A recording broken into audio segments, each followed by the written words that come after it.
time for another Fireside chat, and this time about building an investor brand for companies planning to go public. And on this discussion, we have with us Mr. Gaurav Phadke, Senior Group Head at AdFactors PR, and having conversation with him is Ms. Venkata Susmita Biswas, Executive Editor at afaqs.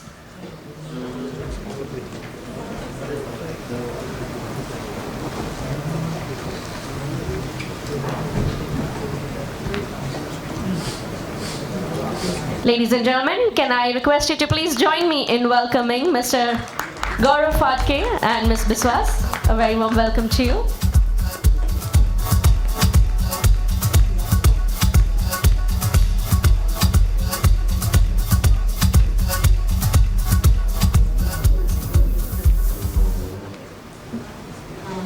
Am I audible?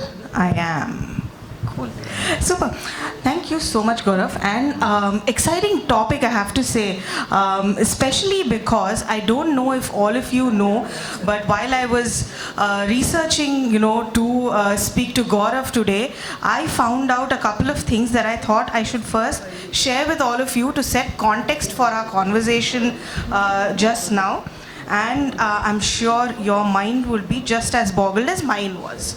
So about 90 companies are expected, have already filed draft prospectus aiming to raise about 1 trillion rupees just in 2025. 90 companies will, plan to raise about 1 trillion rupees or $11 billion just in 2025. And more than 20 of these are startups. Startups like Ather, Zepto, Urban Company, Porter, One Assist, Farm Easy, and we just heard Rohit Bansal here, so also the Geo Reliance, the media company as well. And I'm sure that, the journey to an IPO for a company is one that is definitely led by the CFO perhaps. And we typically, in the case of startup brands that are very consumer facing, we also see a lot of marketing that possibly happens at the CMO level. But what I would like to understand from you, Gaurav, is how does comms play a role in building that brand image for investors? Because eventually it is they who need to buy into that dream, right? So first, can you tell me a little about how important it is, and then we'll take the conversation from there. Sure, and thank you for having me. IPOs have been like the talk du jour for 3, 4, 5 years now, and what I've seen in terms of either working as a banker or as a communications professional is that yes, the exercise typically is led by the founder's office, the CFO, the strategy office, etc. And maybe yes, the marketing team gets into the action, but the comms team or the comms professional is typically the last one into that discussion. And this is again typically hidden under the reasons of NDA, disclosure, information, need to know, etc. But I think the industry does a great disservice to communications as a fraternity when it chooses to not double down on communications in the lead up to IPO. Primarily because that entire process by its nature is extremely number heavy, legalese heavy, and there is a degree of demystification required for the common populace, especially in the case of these newer business models like electric vehicles or consumer tech or any of the gig economy facing companies. This demystification, I think, is the province and is the domain of communications, and especially when trying to articulate that story in a manner that is understandable by the 18 crore demat account holders who are essentially your end investors. I think their comms plays an invaluable role, and this we see increasingly in the past 7 to 8 months, that there are at least 100 to 200 companies having discussions with us even now for 18 to 24 months in advance of their IPOs. So that number that you have, maybe multiplied by 5 and we have a more reasonable number. Wow. So what is the biggest gap in understanding that the brand side has on the role that communications, so you've established that communications plays a great role, especially in demystifying, etc. But what is the misconception on the brand side that you work towards, breaking and, kind of demonstrating that, hey, comms can deliver this for you? How do you convince them of that?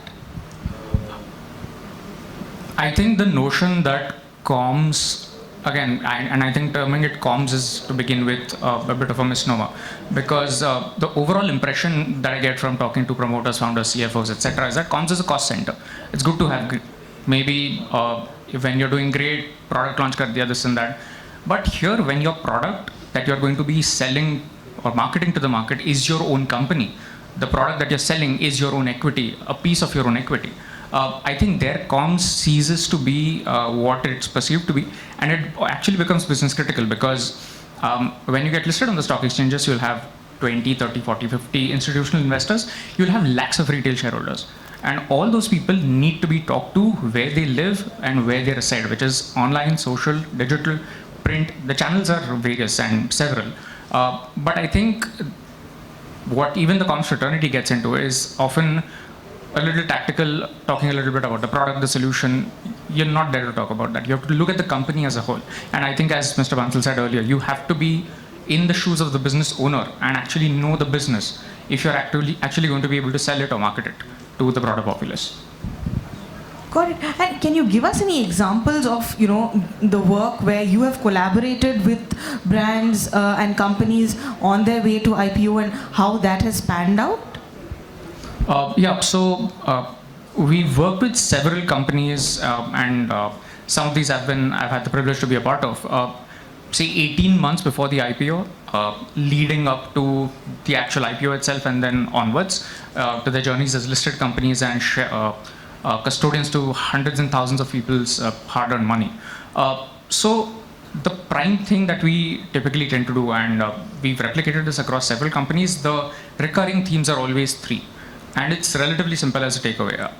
The most important thing to talk about is your TAM, or your market, the target addressable market, attractiveness of that market, size, growth, what have you. If you're not in a great market, why are you there?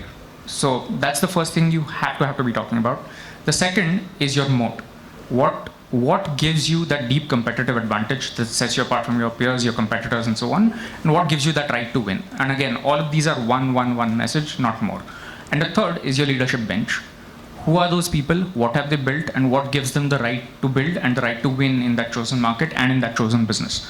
I think these three are topics we just heavily double down on. It's not too complicated. And again, the general sentiment is that IPO is heavily, IPO comms as a discipline is heavily into finance, legalese, securities law. It need not be. It's simple business communications, only three pillars, communicated well, communicated effectively. And if calibrated well, this program is really simple, elementary to run, and has tremendous value accretion for companies. Got it.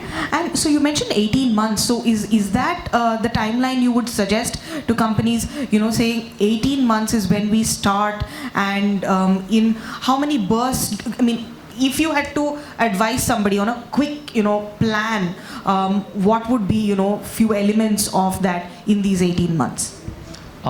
18 months, I say as it's a good time to start, because typically when you're prepping for your IPO, you're going to file your DRHP. Around 4 to 5 months before you're filing, you're going to onboard your bankers and lawyers and intermediaries and advisors. Typically, your guidelines or SEBI code of conduct is going to set in when you appoint these people. If not by the letter of the law, then the spirit of the law. And typically, when you appoint your bankers and lawyers, they're going to say, you know what, whatever you've done so far, that's your Bible, that's your guidebook. You cannot go out of that and do any heavy brand building, because that's going to be construed as selling or marketing or priming the market. So you're not going to go outside that. So what becomes imperative is that you have to know or have an intuitive sense that your company is going to go for an IPO at some point. And it's a reasonably easy assumption that if your company has 100 crores of turnover and 20 crores of PAT, it will go public within the next 3 years. It's a reasonable assumption. And just work from there. Because then what you have to do is not a burst. It's not scrabbling for stuff to put out there. It's a very calibrated, simple program. High impact stories need not go all out. It's a simple build up that builds out TAM, moat, credibility of the management. And with a year of clear timeline before your kickoff or banker appointment, that gives you enough time to build out all of this digital footprint for starters. And it also creates enough legal precedent for you to be able to continue doing that, even into your IPO. So there are two very critical objectives there that take a year to set up, but they are totally worth the effort. Got it. And that brings us to, almost end of this session. And I think I am definitely smarter about, what a brand should do on its way to an IPO. And I hope that helped all of you. So you said moat. The first one was the TAM, the target addressable market, the moat, and the management credibility. And management credibility. I hope that helps all of you here. Thank you so much for your time. Thank you. Thank you so much for having me.